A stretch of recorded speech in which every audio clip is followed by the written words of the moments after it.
काल जर आपण बघितलं विधिमंडळाने हा जो परिसर आहे तो अतिशय पवित्र परिसर आहे। इथं लोकांनी आता isakal.com आहे देशातील नंबर 1 ची मराठी न्यूज वेबसाईट। प्रत्येक अपडेटसाठी isakal.com ला नक्की भेट द्या।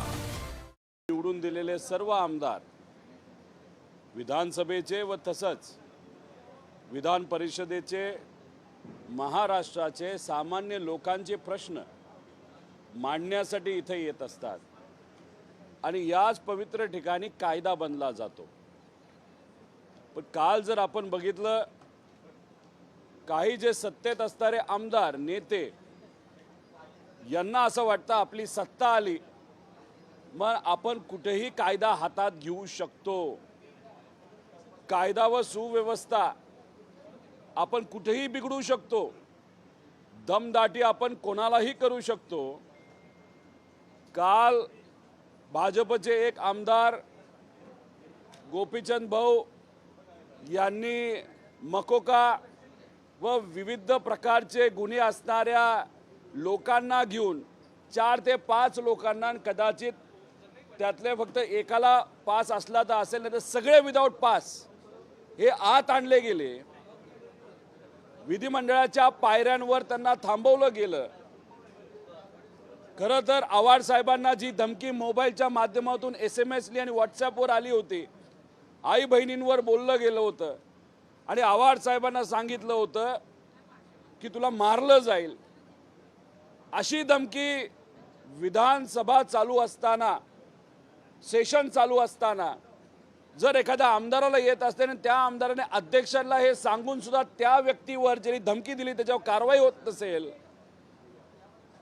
त्या व्यक्तीच्या गावातून आव्हाड साहेबांना फोन आले आणि सांगितलं की हा जो माणूस आहे तुम्हाला दमदाटी करतो, तुम्हाला ज्याने मेसेज पाठवलाय त्याचा धंदा काय आहे तर गांजा विकतो, म्हणजे गांजा विकणारे मकोका असणारे हे सर्व कार्यकर्ते घेऊन भाजपमधला एक सत्ताधारी आमदार इथं येतो काय, आव्हाड साहेबांना मारण्याचा प्रयत्न काय होतो आणि त्यात आमचा एक कार्यकर्ता नितीन देशमुख मध्ये येतो आणि त्याला तिथं मारलं जातं।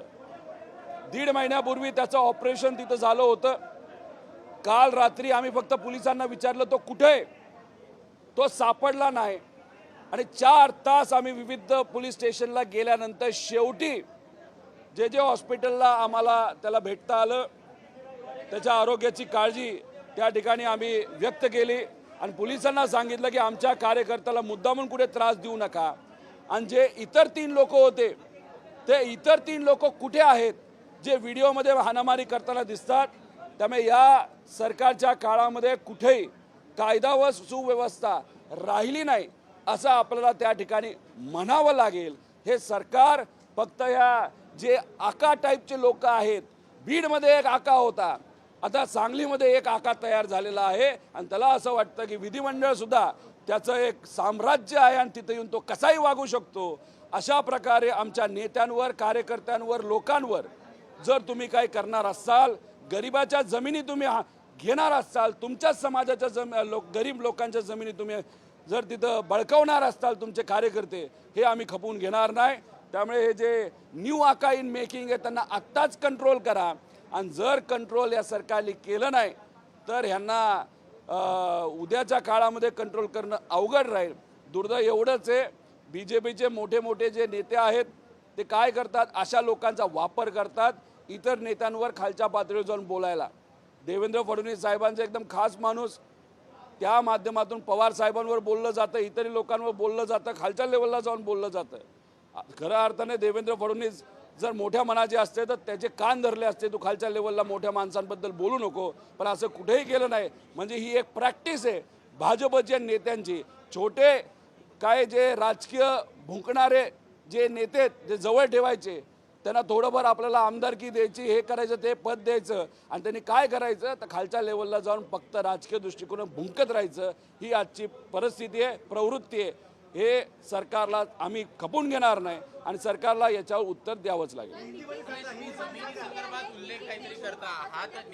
जमिनींसंदर्भात उल्लेख करता नेमकं काय प्रकरण आहे, जमिनी लाटल्या आहेत असा आरोप? हे जे आका आहेत, न्यू आका आहेत, यांच्या कार्यकर्त्यांनी पडळकर नावाचं एक कुटुंब, एक महिलासुद्धा इथं काही दिवसांपूर्वी आली होती. 17 एकर जमीन ही बळकावलेली आहे. ही फोर्सफुली ही जमीन घेतली आहे. आणि हा कार्यकर्ता कोणाचा? तर या नवीन आकाचा. मग याच्यात जे काय चाललंय तर आता खोलात जाऊन माहिती काढावी लागेल. फक्त यांना वरदास्त हा मोठ्या नेत्याचा, मुख्यमंत्र्यांचा आणि सरकारचा असल्यामुळे कसंही वागलं तरी चालतंय असं कदाचित त्यांना तिथं वाटत असेल. काल आम्ही नितीन देशमुखला शेवटी 4 वाजता पहाटे जे हॉस्पिटलला भेटलो. त्याची तब्येत थोडीशी डाऊन होती. 1.5 महिन्यापूर्वी त्याचं ऑपरेशन झालं होतं, तिथंच मार बसला होता. आम्ही अधिकारी आणि डॉक्टरांना विनंती केली की त्याची तिथं काळजी घ्या. आज सकाळी लोअर कोर्टला तो जाणार आहे, वकील त्या ठिकाणी जातील, आज त्याला बेल मिळेल. पण काल अध्यक्षांनी शब्द दिला होता जयंत पाटील साहेबांना, आव्हाड साहेबांना, काळजी करू नका, अधिवेशन जसं काल संपेल तसं त्याला सोडलं जाईल. आणि ज्या व्यक्तीने हाणामारी केली तर 4 व्यक्तीला आम्ही पकडू. तो एकच सापडला आणि ह्याला सोडलं नाही. फार इथं 400 पोलीस घेऊन आले आणि याला जेलमध्ये जिथं कुठे ठेवलं तिथे ठेवलं. पण जिथं ठेवलं होतं आम्ही 4 पोलीस स्टेशन गेलो, तो आम्हाला दिसला नाही. शेवटी आम्हाला दुसरा काय पर्याय राहिला नाही. आम्हाला छोटंसं आंदोलन हे पोलीस स्टेशनला करावं लागलं. आम्हाला फक्त कार्यकर्त्याला भेटायचं आहे, तो जिवंत आहे का काय, का त्याला काय झालं हे आम्हाला बघायचं होतं. आणि शेवटी पार त्यांना 4 तास विनवणी केल्यानंतर रात्री पहाटे 4 वाजता जे हॉस्पिटलला आम्ही भेटलो.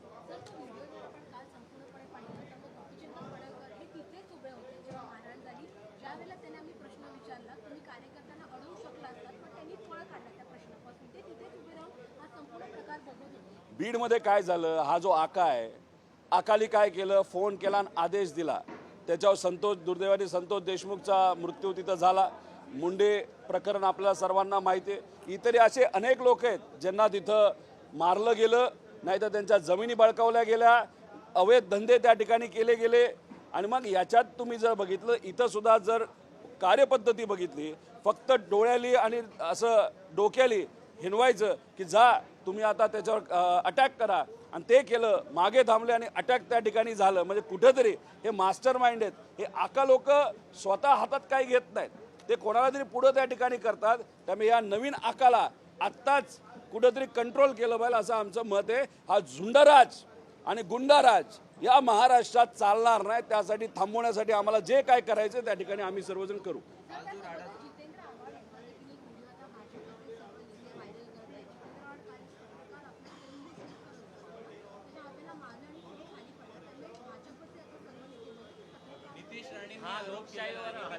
बघा, तो जो दुसरा जुना व्हिडिओ आहे, कधी कधी कसं असतं की एखादा इन्सिडन्स घडला, नाहीतर आपण जेव्हा औपचारिक चर्चा त्या ठिकाणी करतोय आणि आपलं ठरलं असेल की व्हिडिओ काढायचा नाही, तो व्हिडिओ काढला गेला तर कधी कधी नेता हा असं एखादा हात लावला आणि चुकून मोबाईल पडला. आता ह्याच्यामध्ये तिथं वेगळं काय झालं? म्हणजे इथं तुम्ही काय करताय, गुंड घेऊन येतात. तिथं आव्हाड साहेबांनीच त्या हात लावला ना, का आव्हाड साहेबांनी सांगितलं हे गुंडांनो चला आता मारापिटी करा. इथं जे अधिवेशनात झालं, या पवित्र ठिकाणी झालं, गुंड आणले गेले आणि गुंडांचा वापर इथं मारहाणीसाठी केला.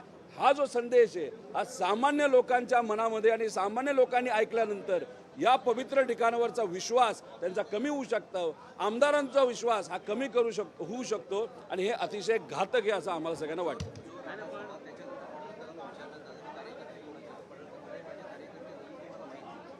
हळूहळू येतील, व्हिडिओ येतील, फोटो येतील, कोण कार्यकर्ते, गाडीतून कोण उतरलं.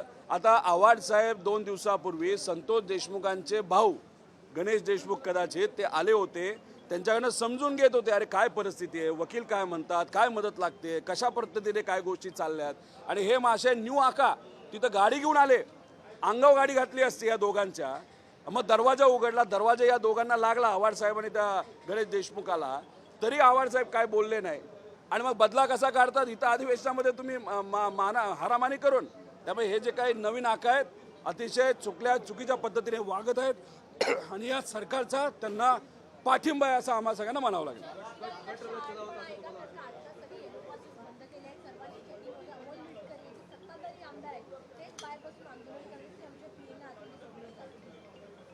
बघा, आज शेवटचा दिवस आहे, आज थोडंसं ते काही गोष्टी करतील, पण याच्या आधीच थोडंसं लक्ष देऊन जर काय केलं असतं, आणि कधी कधी ठीक आहे सिक्युरिटीचं काम आहे, तो जो अधिकारी आहे ते अडवतात, पण आमदार सुद्धा कधी कधी म्हणतात नाही नाही ह्याला सोडा नाही तर बघतोच, आणि मग त्याच्यात कुठेतरी एक प्रेशर, आणि सत्ताधारी आमदार असेल तर बिचारे जर सिक्युरिटीवाले त्यांची काही चूक नाही, चूक आहे, पण आता सत्ताधारी आमदार म्हणतो तुला बघतो, तुझी बदली करतो, हे करतो ते करतो, आणि त्याच्यात ही माणसं आत आली.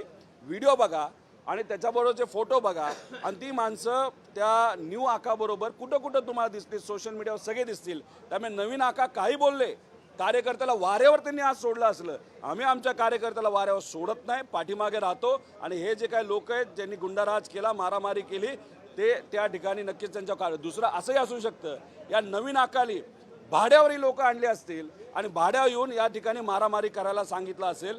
भाडेकरू सुद्धा गुंड असू शकतात, पण व्हिडिओ कोण, पोलिसांनी वापर करावा, व्हिडिओमध्ये कोण कोण आहे याचा शहानिशा करावी, आणि त्या लोकांना शोधावं आणि त्यांना समोर आणावं, मग बघू दूध का दूध आणि पाणी का पाणी.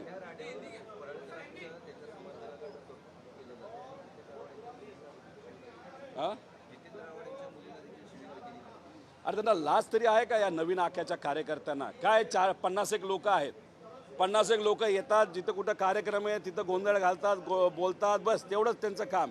अहो मुलीबरोबर कसं बोलायचं? त्यांच्या जितेंद्र आव्हाडच्या मुलीबद्दल अतिशय खालच्या लेवलला जाऊन तुम्ही बोलत असाल, जितेंद्र आव्हाडांच्या आई बहिणी तुम्ही काढत असाल, तर तुम्ही त्यांना मर्डर करण्याचं तिथं म्हणत असाल. त्यामुळे ह्या नवीन आखाचे जे कार्यकर्ते आहेत त्यांची लेवल तुम्ही समजून घ्या.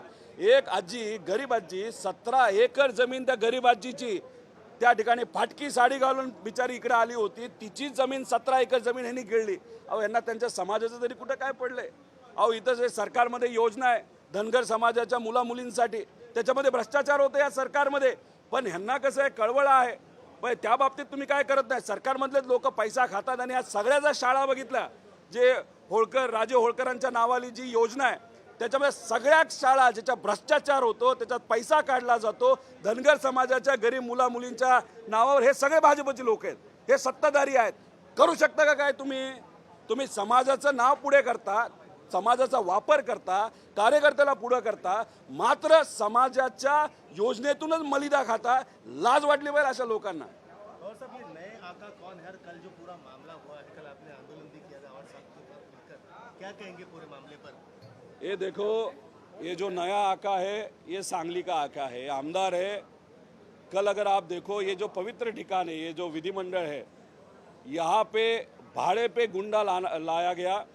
4 लोग थे, अवार्ड साहब पे अटैक करने का प्लानिंग था ऐसे हम सबको लगता है, क्योंकि उनको व्हाट्सएप और मैसेज पे धमकी आई थी ये नए आका के कार्यकर्ता के माध्यम से, उनके माँ के बारे में, बहनों के बारे में, लड़की के बारे में, अवार्ड साहब के बहुत लो लेवल पे जाके कमेंट्स थे. अभी मर्डर आपका करूँगा ऐसा अगर मैसेज आता है, अवार्ड साहब जब अधिवेशन में आते हैं, वहाँ पे आने के बाद ये 4 गुंडा वहाँ पे आते हैं, अवार्ड साहब नहीं मिलते, इसलिए अटैक किस पे होता है तो अवार्ड साहब के साथ जो नितिन देशमुख नाम का कार्यकर्ता है उस पर अटैक करते हैं. उसका ऑपरेशन हुआ था 1.5 महीना पहले, उसी के पेट पे आप मार रहे हो. और ये जो नया आका क्या करता है तो दूर से सिर्फ ऐसे इशारा करता है, और ये 4 गुंडा वहाँ पे मारामारी करते हैं. ये 4 गुंडा अंदर आए कैसे? एक पे मकोका है, और जिसने मैसेज किया था, जो व्यक्ति ने मैसेज किया था अवार्ड साहब को कि आपका मार दिया जाएगा, उसका धंधा क्या है तो वो बिजनेस क्या करता है, तो वो बिजनेस करता है गांजा बेचता है. ऐसे लोग हैं. इस तरीके के लोग अगर यहाँ पे आके इतनी मस्ती करते हैं तो लोगों का विश्वास आमदारों पे और विधिमंडल पे ये कम हो सकता है. बहुत डेंजरस चीज़ है. इसीलिए ये नया आका भीड़ में यही हुआ था, ऐसी ही शुरुआत हुई थी, और बाद में देखा जाए तो मर्डर और बहुत सारे अलग अलग जो चीज़ें थी वहाँ पे आप सबने देखा है. अभी यहाँ पे भी यही चीज़ वापस एक बार हो रही है. तो इसे सरकार को विनती करता हूँ, ये जो अहंकार है आपके आमदारों पे और ये जो नया आका इन मेकिंग है उसको अभी रुकाओ, नहीं तो आगे जाके बहुत देर हो सकती है. देश विदेशातील प्रत्येक घडामोडींचे लाईव्ह अपडेट मिळवण्यासाठी आता साम टीव्हीच्या सर्व सोशल मीडिया प्लॅटफॉर्मला लाईक, फॉलो आणि सबस्क्राईब करा. तसंच सर्व नोटिफिकेशनसाठी बेल आयकॉन प्रेस करायला विसरू नका.